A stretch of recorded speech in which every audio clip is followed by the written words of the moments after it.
இப்ப இருக்கிறதுலயே ரொம்ப பெயின்ஃபுல்லான விஷயம் வந்து இந்த ஹார்ட் பிரேக் அப்படின்னு சொல்லுவாங்க. இப்ப நம்ம ரீசென்ட்டா ஹார்ட் பிரேக் ஆயிருக்கோம்னா, என்ன பண்ணணும் நம்ம? அதுலருந்து வெளிய வரதுக்கு? இப்போ ஒரு ரிலேஷன்ஷிப் பிரேக்கப்பே ஆயிருக்குன்னு வச்சுக்கோங்களேன். இதனால சில பேருக்கு சேட்னஸ் அதிகமா இருக்கும். சில பேருக்கு ஃபியர் அதிகமா இருக்கும். சில பேர் அந்த பார்ட்னர்ஸ் மேல கோவம் அதிகமா இருக்கும்.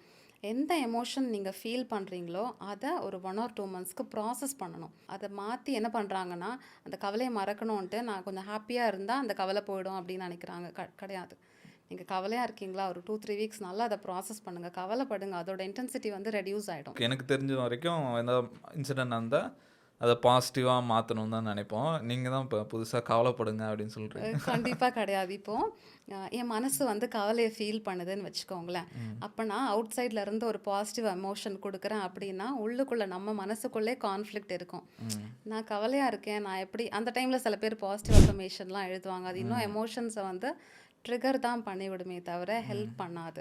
இப்ப நீங்க நல்ல ஹேப்பியா இருக்கீங்க. உங்கள கவலையா இருங்கன்னு சொன்னா இருக்க முடியுமா? ம்ஹ்ம்.